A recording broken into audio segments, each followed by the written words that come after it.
Hello and welcome to the first of two Halloween themed videos I have for you guys coming this month, and in this one I will be ranking the top 10 slasher films of all time according to me. This isn't the top 10 most successful or critically acclaimed films, they're just my personal favorites of my favorite genre. But before we start, I just want to give a special shout out to my channel members and let you know that you too can become a member for 99 cents a month and receive exclusive uploads, early access to every video, and access to my Discord server. But anyway, over the course of this quarantine, I have watched or rewatched a total of 38 films in the slasher genre, and counting. But with that being said, although I have seen a ton in the genre, I certainly have not seen every single slasher film, so this list is not definitive, and maybe next Halloween I can update this list. I have limited the list to only one film per franchise, so although a slasher sequel may be amongst the top 10, I will not be counting more than one movie in a single franchise. But now let's start with number 10 and work our way up to number 1. Slight spoiler alert, but nothing too crazy. Number 10, I Know What You Did Last Summer. I know what you did last summer. I Know What You Did Last Summer is probably the most successful and memorable slasher post-Scream, and for good reason. It takes what worked with Scream, a young teenaged batch of characters being hunted down by a mysterious killer, but adds the elements of karma from films like Prom Night or The Burning. It's not the most original film. It definitely borrows a lot from a lot of places, but it was a staple of my childhood fascination with horror, and it's immensely enjoyable, even rewatching it to this day. And Fred and Daphne rule. Number 9, Ready or Not from 2019. I'm sorry.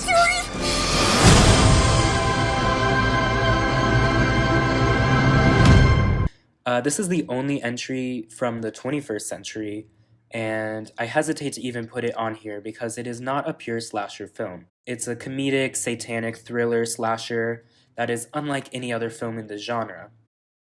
Also, this film is very recent, so I won't get into any sort of spoilers, but the film does make you laugh, and then it makes you genuinely scared at moments, and the tonal balance is great. My favorite part of the film is how the costumes progress as the story continues. Ready or Not knows what it is, and it doesn't try to be like any other movie, and I think it deserves a spot on this list because of the fact that it can't really be compared to any other film on this list. It is its own thing. Number 8, The Burning from 1981.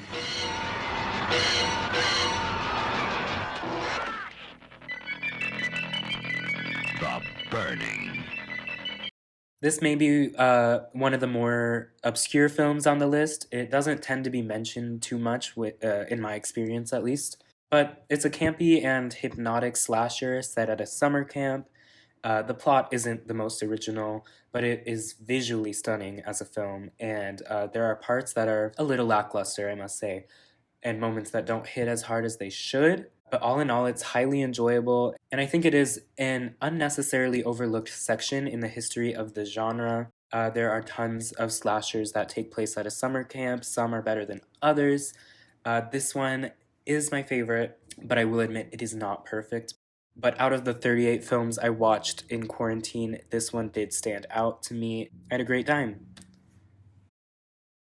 Number 7, The Texas Chainsaw Massacre from 1974. After you stop screaming, you'll start talking about it.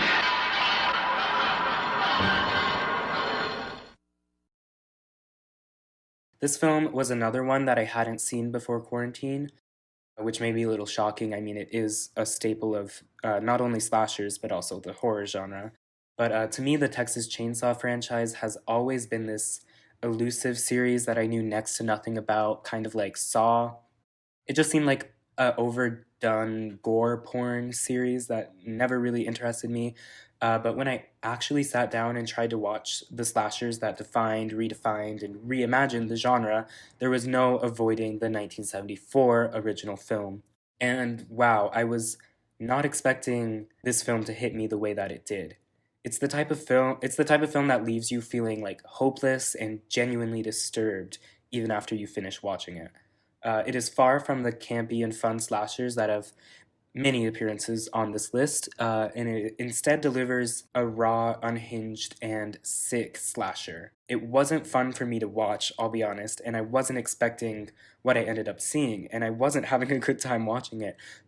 But the days after I watched it, I couldn't stop thinking about it. When a film makes me feel such a strong emotion, in this case, just pure hopelessness, it leaves an impact. I would compare it to the feeling of watching Hereditary for the first time, where you kind of have to sit with it for a while before you can come to appreciate it. The sequels we should probably not talk about because they do take a sharp turn from the tone of this film, and I have only seen the second one, and I understand what Tobe Hooper was going for, but it just wasn't for me. Number 6, A Nightmare on Elm Street from 1984. From Wes Craven, director of The Hills Have Eyes and Last House on the Left, a new masterpiece in fantasy terror, Nightmare on Elm Street. Wes Craven's original Nightmare on Elm Street is not perfect, but unlike Texas Chainsaw, as far as I know, this franchise has a few bright gems in the midst of many bad sequels. More on the sequels in just a bit. The original is still an incredibly fun time, with very innovative and surreal special effects, although there are a few glaringly bad ones, but I mean that just adds to the charm of it. It sucks you into the supernatural slasher subgenre of the subgenre itself, and it's just so charming. Heather Langenkamp as Nancy Thompson is up there with Laurie Strode and Sidney Prescott when it comes to Final Girls, and the rest of the cast is also great. A young Johnny Depp in that crop top will forever be iconic. John Saxon, and of course Robert Englund as the one and only Freddy Krueger. I think one thing that this franchise has that so many others do not is a consistent character played and embodied by a great actor, and that is Robert Englund's Freddy. Even when the sequels dip into the Dream Child or Freddy's Dead territory, Robert Englund is still there to give some sort of charisma and consistency, and he never half-asses it. And I absolutely adore the first film, along with Dream Warriors and New Nightmare. Those 3 films, I think, are a great display of the versatility of the franchise, and it really just shows how Freddy works best adjacent to Wes Craven. Even the bad ones were still fun to watch, though. We just won't talk about the 2010 remake. But if you guys want me to do a franchise ranking of Elm Street, let me know because I would love to. That is a franchise that I love. I had seen the first one before quarantine, but quarantine, I sat down and watched every single film in the franchise. There are 9 of them. But moving on, number 5, Candyman from 1992. Candyman, you don't have to believe. Just beware. This one is a slow burner, but once it gets there, it is such a trip. Among the mini slashers of the 90s, Candyman stands out as something really unique. It doesn't revolve around a group of teens getting hunted down by a realistic serial killer. Instead, we follow grad students researching an urban legend of a man with a honey dripping hook and killing people with the help of tons of bees, and it takes its time even introducing the Candyman, but once Tony Todd is present, the film is unstoppable. And I can't not talk about the score of this film. It very well could be my favorite score of any slasher film ever. Also, I think the film is pretty underrated. I rarely see it get mentioned alongside the staples of the genre, or even like the people talking about slasher films from the 90s. I feel like it doesn't really get the recognition it deserves, because for me, it stands with the greats. I haven't seen its 2 sequels, but that's probably for the best. The soft reboot of the franchise that is now coming out next year does look promising though, and has some returning cast members from this film. So definitely watch Candyman this Halloween, especially if you're planning on seeing the new one next year. I don't think you'll be disappointed. Number 4, Psycho from 1960. A little mad sometimes.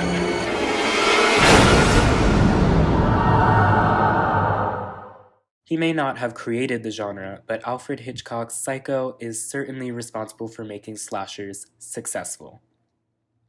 This film is a blueprint to the genre, with many films taking inspiration from its formula even 60 years later. Janet Leigh as Marion Crane is legendary, no doubt about it. Killing her off so early is still one of the most effective twists of all time.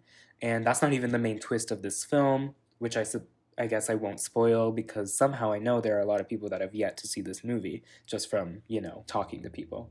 But I think if you take out the part of the film that takes place in the court setting, it would be a perfect film because that last act of the film does present some dangerously outdated and transphobic explanation to a certain character's split personality disorder that definitely is very tasteless. Even watching this movie as a child, I was always bored for that part of the movie, whereas every other part of that movie is so, perfect. That is why it doesn't rank amongst my top three. Let's just get into my top three. Number three, we have Black Christmas from 1974. If this movie doesn't make your skin crawl, it's on too tight. Silent Night, Evil Night, rated R. It is also titled Silent Night, Evil Night in Canada, or when it was originally released. Oh my god, I love this film. This is the only film of my top four that I hadn't seen prior to quarantine, but this film has been on my radar for quite some time, and I finally had the chance to sit down and watch it. If this film was as successful box office-wise as, say, Halloween, I think it would be highly credited for reinventing the genre from Psycho. So much of the slasher films that come out after Black Christmas take heavy inspiration from it. It's not polished, it's not perfect, but it's incredibly charming, surprisingly disturbing, and overall an incredibly fun Christmas-themed horror movie from the director of a very different Christmas film. The characters are strong and memorable, the deaths are as well, and the trope of the call is coming from inside the house originates here with this movie. The tone is so rich and textural the whole time, and the visuals are to die for, despite them not being purely spectacle or objectively great cinematography. There's just something about the way the Christmas lights are just so fuzzy, and I can't even describe it, but I love it. In addition, we also get John Saxon playing a nearly identical role to his role in A Nightmare on Elm Street, so maybe there's some way we can count this as an Elm Street prequel or something, but that's a video for another day. I would love to do a whole video on just saying everything I love about this film. So let me know if I should do that for Christmas season. I would love to. I think if I had been shown Black Christmas as a child, it could have easily topped this list. Number 2, Halloween from 1978.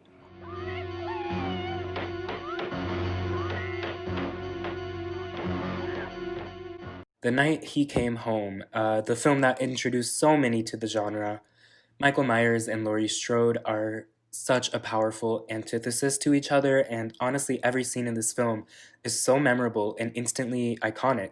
Nobody can make a Halloween film quite like John Carpenter. Like the Elm Street series, Halloween also has a few gems in its array of mini sequels, particularly 1981's Halloween 2 and 2018's Halloween. I saw this film for the first time as an early teenager when a local theater was showing older movies, so I did see Halloween for the first time in a movie theater, and I wouldn't hesitate to say that it was life-changing. It was such a great experience. I have no problems with this film, and these top 3 films are just perfect in my eyes, and I mean, I could cry if I think about it too much. But now the moment you've all been waiting for, here is number 1. Number 1, Scream from 1996. Not scared, are you? Scream. I bet you could have guessed where this was going. I will say this top 3 is very tight. Maybe as I continue to mature, I will have a different ranking of these top 3, but especially these top 2. These have been my top 2 for years and years and years. But I gave Scream the slight edge because I had the pleasure of this film taking my slasher virginity. Sorry, that sounded weirder than it did when I wrote it. But what a film to do that to me. A lot of the films on this list have 1, 2, or maybe 3 legendary and well-known characters, but Scream has so many. Sidney Prescott, Gale Weathers, Dewey Riley, Billy Loomis, Stu Matcher, and even Casey Becker, Tatum Riley, and Randy Meeks to an extent. Not to mention the enigma of Ghostface himself. No matter who is behind the mask, Ghostface is a staple of the horror genre. We've all heard so much about how Scream reinvented the genre, and it did, but it wasn't trying to. Wes Craven and Kevin Williamson just set out to make a strong, clean, and precise slasher film with extremely successful story beats along the way. It is formulaic, but I would call it more of a gourmet recipe than a formula. Even the bad sequel, Scream 3, has great moments, and aside from Scream 3, each sequel I think is very strong, and the whole series has an overarching story.